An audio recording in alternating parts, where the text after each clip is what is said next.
Wouter, when you started your career, that was around the time of the .com bubble bursting in 2000. Do you remember much of it, or were you even aware of it?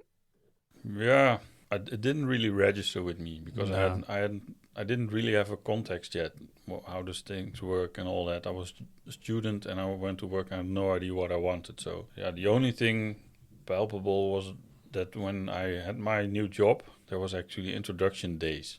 We had 3 days with a new group of people. They hired a whole house for that, just some holiday home to stay there for a couple of days and get trained up. We had some improvisation lessons. That was actually fun. There's this group of people in Amsterdam that's still doing that over there. So one of these people came along just to give us improvisation lessons, which was fun. Oh. So, and we had bike rides outside and all that. And I thought, working is nice, but it was downhill from there on. Oh dear. And then, all right, tell us what you were doing at that time and who were you working for? I was working for Logica and back then, and the client was Telford. Anyway, I was a tester. I had no idea what I wanted to do with my career. And so I was put in this little team, test factory. Okay, we're just going to test the new release stuff from the billing software that they had. It was kind of software that you need to configure, and all these configurations need to be checked, and sometimes there was some SQL and some scripts. Anyway, so I was the guy who needed to test that. That work was also kind of ridiculous because I had no idea how that system worked. So the script came along, can you test this? Yeah, I'll need help from a developer from this. So a lot of times testing was just, okay, developer sits, he does his changes, I'll look, he tells me it's okay, I say, yeah, okay, it's okay. So that was my work there. And I had a manager. She was American, and for her, I needed to bring a suit because in the beginning I didn't wear a suit. I just had a blouse and normal trousers and all that. Shirt and trousers. Not too bad, you know, not too shabby. Presentable, normal shoes. Anyway, she told me, yeah, you need to wear a suit. So, and I said, yeah, why do I need to wear a suit? And I pointed to a guy who actually wore a tie, and it was like probably not Mickey Mouse, but really close. And I looked better than him. Why should I wear a suit? Nah, yeah, you need to wear a suit. And then she got replaced by a Dutch guy, and I stopped wearing suits. And that Dutch guy was actually disgruntled with me. So I'm your boss now, and you don't wear suits. No, I'm not going to wear a suit unless you give me a good reason. And he had none. Yeah, and actually I found out he was writing overhours while he wasn't there. Oh. So, yeah, didn't really have anything on me. Oh, wow. That's funny. Yeah, I survived because I had nice colleagues, but I hated the work. And at one point there was a opportunity for me to go into that engineering part, like the people who are actually giving us the software. But the account manager from Logica was reluctant because, yeah, I was making them money. But I pushed with I had a supervisor from Logica. Sorry, I need to do this. I cannot do the testing anymore. I'm done. Yeah, 2 more weeks. Okay, 2 more weeks I'll survive. And then at one point, I got a call from the account manager. Yeah, we really, really like you to stay as a tester. So no, I really don't want to do that anymore. So he tried to convince me. Yeah, okay. Can you please give me your manager? So I handed the phone to my manager, who was actually 2 years younger than me. And how old were you? I was 25. So he was 23. So he took the phone and then he started humming like, yeah, okay, I'll tell him. And then he dropped down the phone and he told me, you have to stay anyway. At that point, I called my other boss. I said, yeah, either you give me that job or I'm leaving. So in the end, in 2 weeks, I left for that other job, but I started interviewing for new positions. I remember you telling me that you worked for a number of banks at the start of your career. Do you have any interesting stories about those days? One of an interesting small story, is with Fortis. And that's the bank that's now doesn't exist anymore. They went bankrupt back in the days. I had some weird moments over there. At one point it was taken over by the Belgians because it was a Dutch operation, but then the Belgians came along. So the whole thing was hosted in Brussels, and at one point there was a bug. And from my side, I was mostly working from home. Sometimes I went to the office, but I had all the code on my laptop, so it wasn't really needed. I couldn't just run anything. When I fixed something, I emailed or chatted the lines of code that needed to be fixed by a guy who was working there on something else, but he could compile my shit. So he ran it there and said, yeah, it's working now. Okay, cool. And so what, you pasted the code into chat?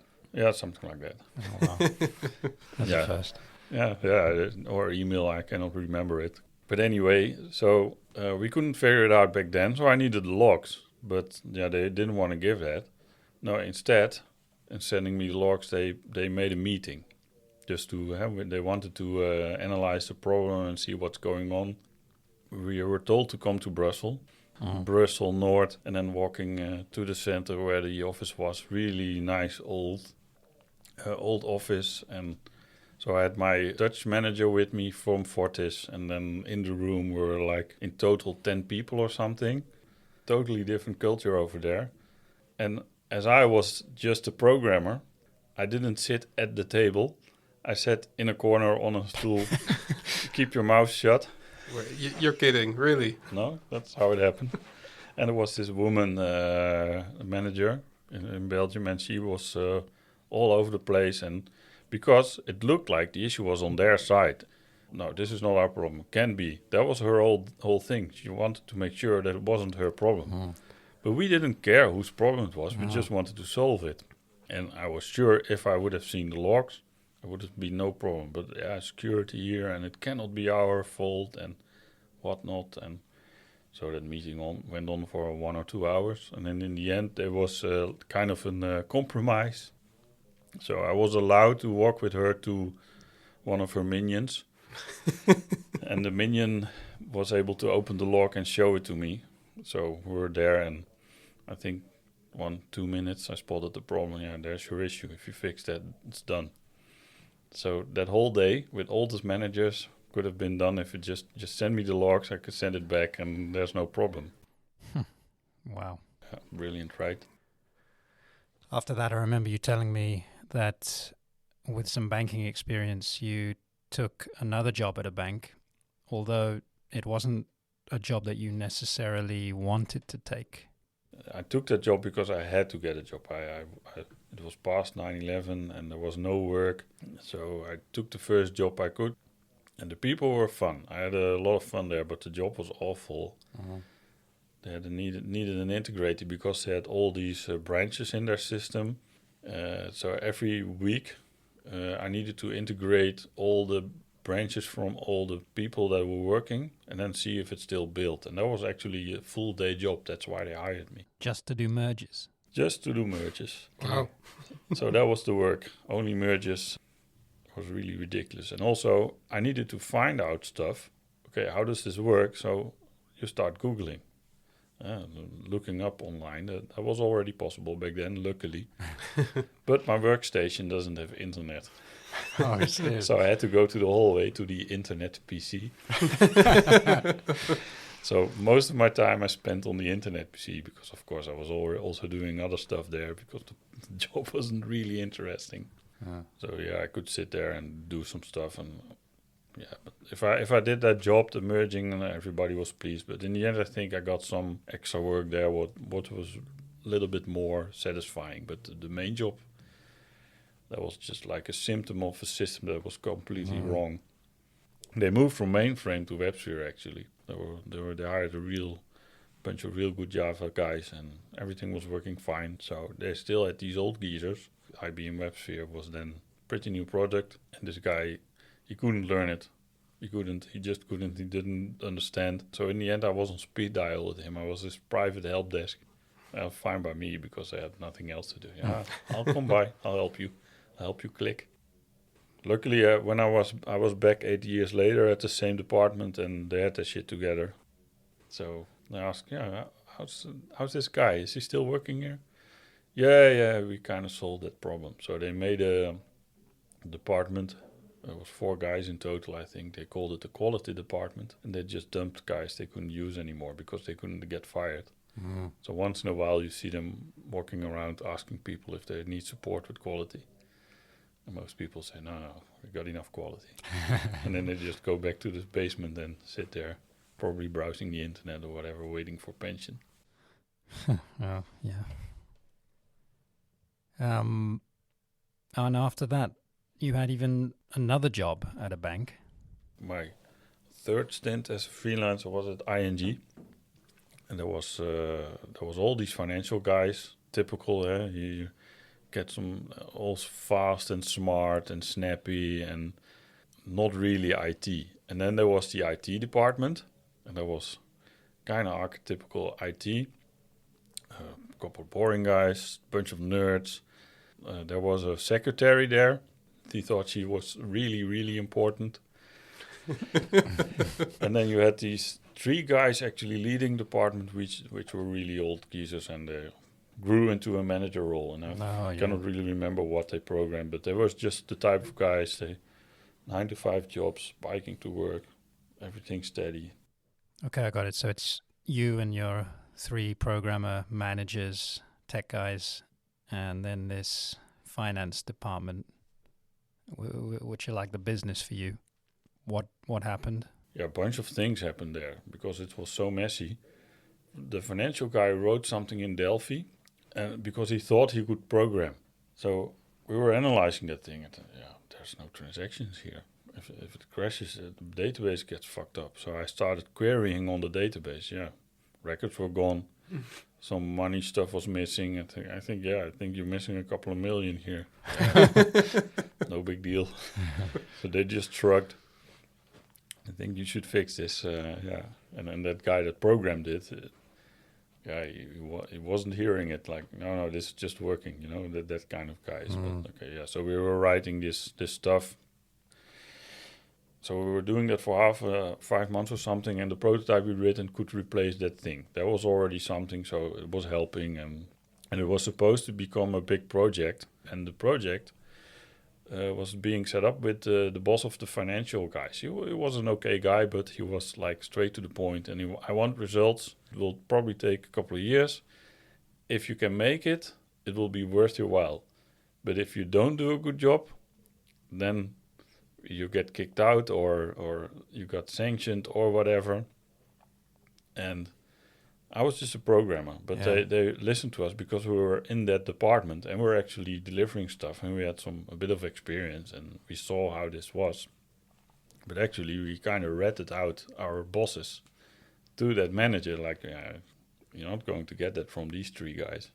And then those bosses came to us kind of furious in a way. Well, trying to be furious, but didn't come across really strong. If the manager from the finance got angry, then you're really scared. But with the other guys, is this angry? Not convincing. Not really convincing. So there's and how could you say that? And don't you trust us? Don't you think we can do the job? So, no, I don't think you can do that. No, to be honest. And the colleague of mine said the same thing. And so, but if you think you can do it, you know what the terms are. So in the end, they declined the offer to do the thing. They could have made a real good career out of it if they would have done the project, but they knew they will fail.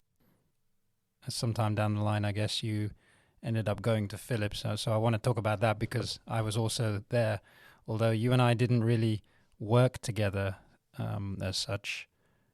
But tell me what you remember of it, and tell me what your role was there. My role was, let me think, solution architect. There were quite a lot of teams over there. Yeah, wasn't it like 8 teams in the end? In the beginning, when I was there, was 3, and then they had an extra team offshore, and they bunched it up to 8 teams. Incredible. Yeah, and it was especially incredible because this was the first time the entire company had ever done Scrum. I think nobody there had ever seen it before. And so everyone was trying to learn this new thing.